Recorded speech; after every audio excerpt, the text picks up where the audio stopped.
li ma si njëkk frappé mooy fi nga ne transition démocratique vers la première république sénégalaise 60 ans après nos indépendances est-ce que da nga bëgg ne li am ci ginnaaw yëpp c'était le néant mais loolu boo ko waxee également est-ce que du un pied de nez vers ñi nga xam ne ñooy les pères fondateurs ñi nga xam ne xeex nañu pour république sénégalaise taxaw souvent même au prix du sang tey nga ñëw toog plus de 60 ans après nga ne ñoom li ñu def yëpp ci ginnaaw c'était le néant donc amuñu république dañoo war a liggéeyaat ngir am beneen république loolu est-ce que du manque de respect en quelque sorte ñi nga xam ne tey ñoom ñoo jiitu ci politique Sénégal yeneen institution ba la toll fii tey merci. bëgguñu nekk parti politique boo xam ne dafay événementiel maanaam local moo xew nga nekk ci local présidentiel xew nga nekk ci présidentiel législative xew nga nekk rek ci législative. ñun dañu bëgg a tëgg beneen askanu Sénégal boo xam ni ñuy élection ak ñuy ñàkk élection dafa am ay valeurs ak ay principes yoo xam ne moom la ñu war a doxee moo tax tey ñëpp di local ñi di local nañu jàpp ne ñoom ñu ngi ci céet ñun dañu nekk ci ngénte dëkk bi nag ñi di céet ak ñi di ngénte mën nañ fa dëkkandoo te coow du am na ku nekk topp sa agenda doxal li nga xam ne moom nga war a doxal ñun dañu fas yéene nekk parti politique boo xam ne du keneen du ñeneen moo ñuy xalaatal suñu agenda ak nan lañ koy doxale suñu agenda mooy Sénégal toujours pour jox la précision ci livre bi annoncé woon nañ ko mais dinaa ko waxaat fii livre bi dañu bëgg mu doon li ñuy woowee triptyque parce que man nekkoon naa ci parti politique gis naa Sénégal ni muy doxee li ma gis ñu baal ma ci wax ji candidat élection présidentielle laay gis mu am livre wala programme gisaguma bu dee dama juum ñu wax ma parti politique ci boppam boo xam ne dafa am programme d'habitude candidats yi ñooy am programme à 1 mois ou 2 mois de l'élection présidentielle ñun ñu ne dañ jëm ci parti politique boo xam ne bu ñu demee ba ñor élection yëpp dañ ci bëgg a bokk notamment élection présidentielle 2022 ñu ne parti politique bi ñuy teg dafa am ñetti axe bu njëkk bi mooy nan la ñu mooñee réew mi mooy les institutions et la politique axe 2 bi mooy suñu économie nan la ñuy fexe ba yor ko mooy patriotisme économique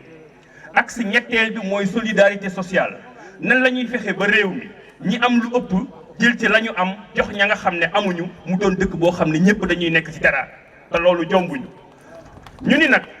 première année bi 2021 dañuy génn livre ci axe bu njëkk bi mooy les institutions la politique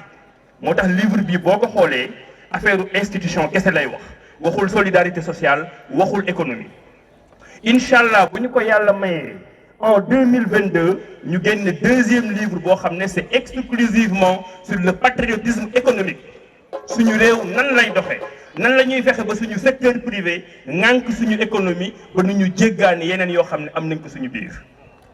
troisième axe bi mooy solidarité sociale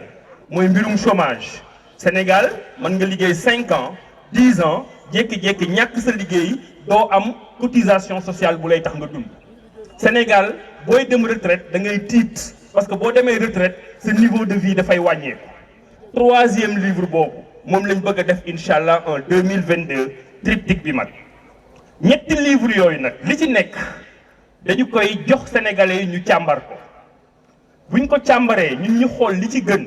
ñett yooyu la ñuy boole mu doon programme élection présidentielle suñu candidat incha allah en 2024. loolu li muy teg mooy ñun tooguñu ba mu xaar des ñetti weer wala ñeenti weer ne dañuy def programme dañuy càmbar ci domaine yépp di ci caytu di ci waxtaan ak population yi ba bu jotee programme ba ñuy def fekk wax nañ ko fii wax nañ ko 2022 wax nañ ko 2023 wax nañ ko partout au Sénégal de l'est à l'ouest et du nord au sud wax nañ ko au niveau de la diaspora ba nga xam ne programme ba ñuy demee dafay doon suñu programme u candidat parti mais en même temps dafay doon programme bi nga xam ne sénégalais yi ñoo bëgg ñoom ni ñu war a tëggee seen réew loolu mooy tontu ci première question bi. deuxième question bi boo liiree livre bi dama ciy rendre hommage au père de la nation man Abdourahmane damay rendre hommage Senghor parce que fekk naa tuuti nag ci Senghor am na lu ma liir ci Senghor te gis naa ni mu sonne pour que Sénégal toll fi mu toll. man Abdourahmane ak ñi ñu àndal dañuy rendre hommage Abdou Diouf ndax administration bi mu ñu jox stabilité bu mu jox ba Sénégal toll fii mu toll. man Abdourahmane ak ñi ñu àndal dañuy rendre hommage le président Abdoulaye Wade ndax fi mu yóbbu Sénégal ci koom-koom ak gëm suñu bopp man Abdourahmane tendez bien les mains je rends hommage au président Macky Sall pour lii nga xam ne joué na ko jusqu'à présent en tant qu'institution de la République maintenant sur son bilan nous ne sommes pas d'accord te dinañ ko wax ne on n'est pas d'accord waaye dañu jàpp ne képp kuy incarner institution Sénégal liggéey nga ci réew mi loo xam ne dañ la sargal te ñi ànd ak Abdourahmane ñi ànd ak Abdoulaye Wade ànd ak Macky ñeneen gënuñu ñi ànd ak Macky Sall wala keneen ak keneen ak keneen moo tax dañu bëgg ñun nekk une institution républicaine boo xam ne bu baaxee ñu wax bu baaxul ñu wax def ay propositions fi nga xam ne nag moom la ñun suñu génération amee responsabilité mooy ñoom bañ ci tolloo war a am indépendance am nañ indépendance mais mënoo leen laaj ñoom ñu mener le combat pour toutes les générations dafa am combat boo xam ne suñu génération la ñun tey boo déggee jeunes yi nga dégg femmes yi nga dégg ñëpp ci Sénégal ni ñuy waxee da nga xam ni ñëpp d'accord nañ ne dëkk bi nii muy doxee nii bi suñu dëkk parti bi balaa ñu koy lancé fépp fu kilifa diine nekk dem naa seeti ko damay jéggulu ci ñi nga xam ne gisaguñ ma parce que dinañ ñëw seet si leen waaye wax bi benn la dëkk boo xam ne ñetta bind jëmale càmmoñ nekk 55% de la population wala 10 wala 15 ñooy jiite 80% yi nga xam ne dañuy bind jëmale ndeyjoor ñu ne ci xam-xamu fukki nit ak juróom la ñuy basé wu pour yor réew mi loolu du dëkk du yoon dëkk bu nekk am na ñu fa nekk am xam-xam te jàng tubaab tekkiwul nga gën a muus nit ñi parce que muus ak intelligence du làkk ba ngay làkk moo koy joxe mais xam-xam ba nekk ci yow xarañ ba nekk ci yow dinañ ci ñëwaat ci livre bi loolu laay woowee les angles morts de la République ma ne ñun nag dañu doon dëkk boo xam ne nekkuñu di ko gérer dañ nekk di ko tabax damay wax démb benn xarit ne ko Emmanuel Macron ba mu nekkee président France ba léegi gisoo ñu ne am na fa autoroute bu mu tabax wala pont bu mu tabax wala leneen lu mu fa def parce que ña ko fa jiitu dañ ko ko defal moom day gérer rek benn république ñun nag dañu war a tabax république te bu ñuy tabax république doole ñëpp la ñuy soxla xam-xam yëpp la ñuy soxla xalaat yëpp la ñuy soxla te loolu pour mu mën a nekk il faut ñu def beneen république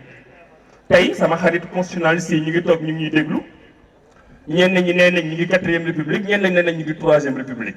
mais man dama jàpp ne suñu république bii nga xam ne moo tax ñuy wax Sénégal mu ngi commencé 1960 te république boobu c'est la république exacte de la constitution française de 1958 moo tax ñuy woote nag pour am république bu bees boo xam ne yéen ak ñun ñooy ànd tabax ko tekkiwul na ñi fi nekk woon liggéeyuñu ñi fi nekk bu ñu liggéey woon ñun duñu mën a taxaw fii tey di wax donc loolu mooy tontu yi ci sa ñaari question bu dee am na yeneen dem ñu xoosaat ci incha allah